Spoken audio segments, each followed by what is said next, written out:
Assalamualaikum warahmatullahi wabarakatuh. Apa kabar teman-teman? Semoga teman-teman dalam keadaan sehat walafiat ya. Nah, teman-teman, kali ini kita sudah masuk ke tema 3, yaitu mengenai makanan sehat. Subtema 1, bagaimana tubuh mengolah makanan, dan PB2. Sebelum kita masuk ke materi pembelajaran, Bunda akan menyampaikan tujuan pembelajarannya terlebih dahulu. Yang pertama, siswa dapat menjelaskan organ pencernaan dan fungsinya. Lalu yang kedua, siswa dapat menyebutkan syarat-syarat iklan yang baik. Oke, teman-teman, pertemuan kita kali ini kita akan membahas sistem pencernaan makanan. Kita membutuhkan energi untuk melakukan kegiatan sehari-hari seperti berbicara, berlari, melompat, menyapu, membaca, membawa tas, dan belajar. Tidur dan duduk juga membutuhkan energi. Nah, energi yang kita butuhkan itu berasal dari makanan yang kita makan. Makanan yang kita makan akan menjadi bahan bakar bagi tubuh kita. Makanan memberi energi untuk setiap bagian tubuh seperti otot, mata, jantung, otak, dan hati untuk melakukan pekerjaannya. Makanan juga menjaga tubuh tetap hangat. Makanan menyediakan semua bahan kimia khusus yang kita butuhkan untuk tumbuh, menyembuhkan luka, serta membangun sel dan jaringan baru untuk menggantikan sel-sel yang rusak. Nah, di sini, berikut ini organ-organ tubuh yang berperan dalam sistem pencernaan. Ada 6 teman-teman. Yang pertama, ada mulut. Yang kedua, kerongkongan. Yang ketiga, ada lambung. Yang keempat, usus halus. Yang kelima, usus besar. Yang keenam, anus. Jadi teman-teman boleh lihat bagan di sampingnya untuk bagian-bagiannya ya.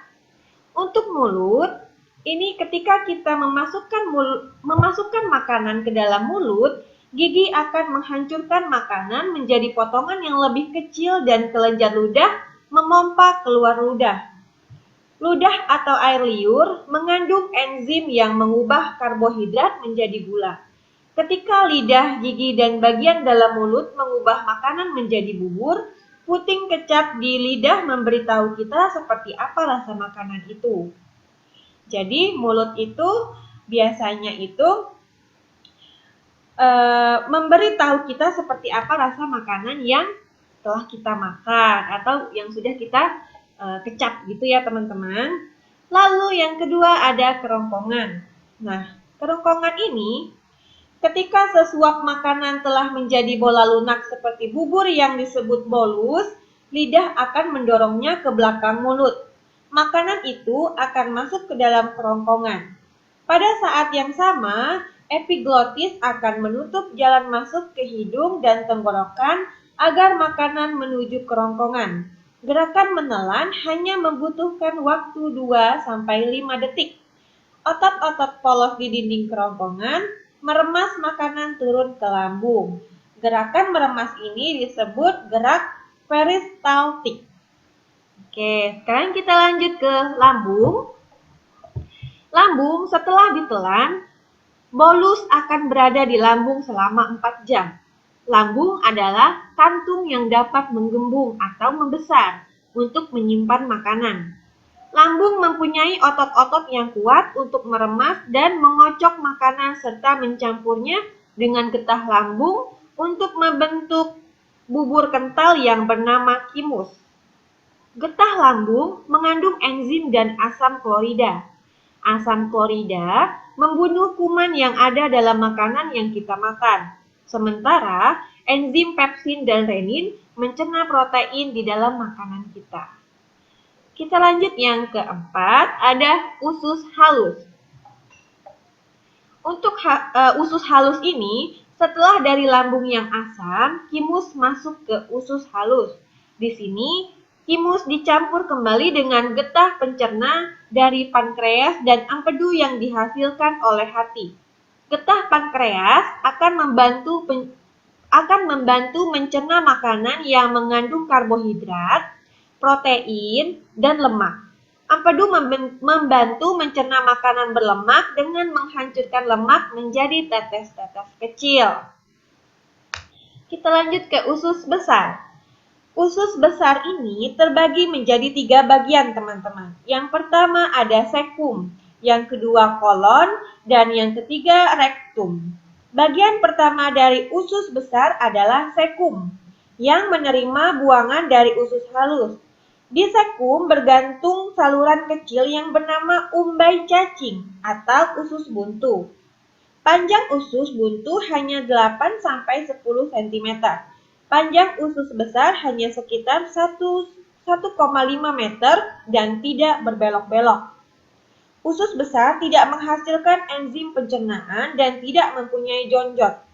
Dinding-dindingnya menghasilkan lendir untuk membantu sisa makanan melewati usus besar.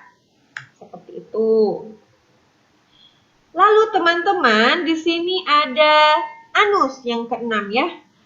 Rektum bermuara pada anus. Bagian akhir dari saluran pencernaan itu adalah rektum. Rektum dapat berkontraksi yang aktivitas kontraksinya dapat menimbulkan terjadinya defekasi, yaitu proses pengeluaran zat-zat sisa hasil pencernaan makanan melalui anus. Otot yang menyusun anus adalah otot polos dan otot lurik. Seperti itu teman-teman. Jadi ada 6 ini yang berperan dalam tubuh kita, ya, yang disebut sistem pencernaan. Seperti itu.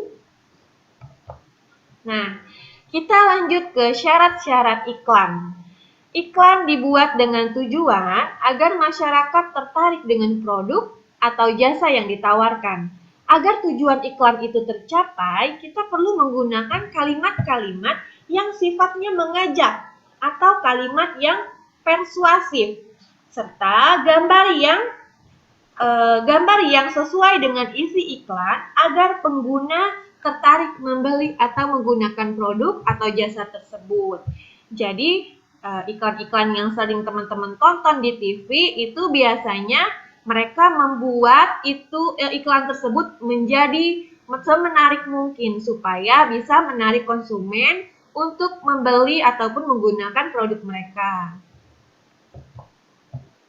Nah, di sini teman-teman, ada pun syarat-syarat iklan yang baik sebagai berikut. Di sini ada 6. Yang pertama, pesan yang disampaikan komunikatif. Yang kedua, objektif.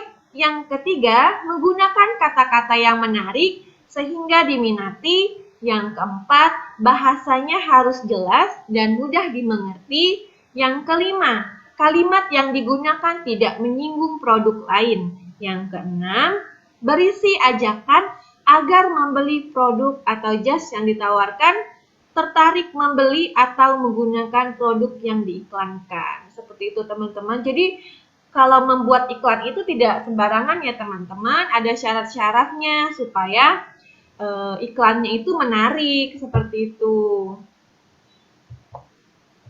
Nah, di sini ada contoh iklan, misalnya ya, di sini ada contoh iklan Gigiden. Gigiden, namanya Gigiden ya. Itu mengurangi ngilu dalam 30 detik. Ya kan?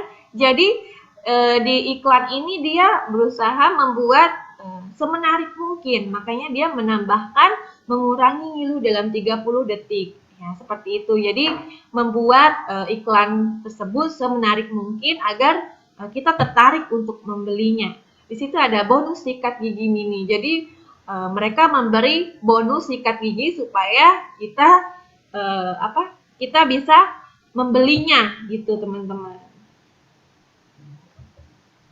Nah, di sini Bunda ada tugas teman-teman untuk mengerjakan halaman 20. Ya.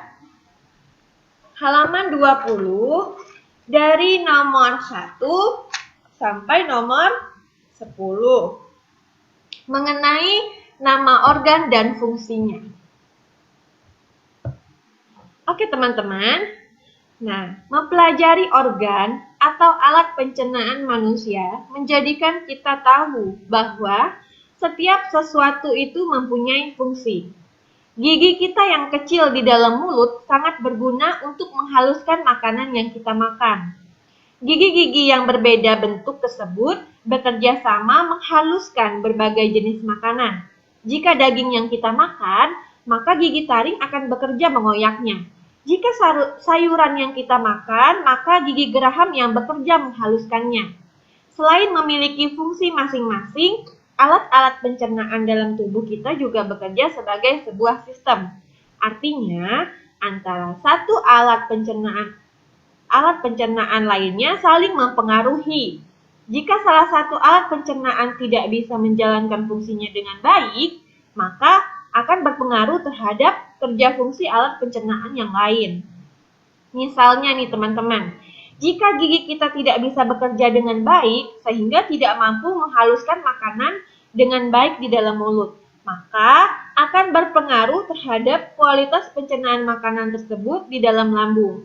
Begitu seterusnya. Maka semua alat pencernaan kita harus dijaga agar bisa terus berfungsi dengan baik.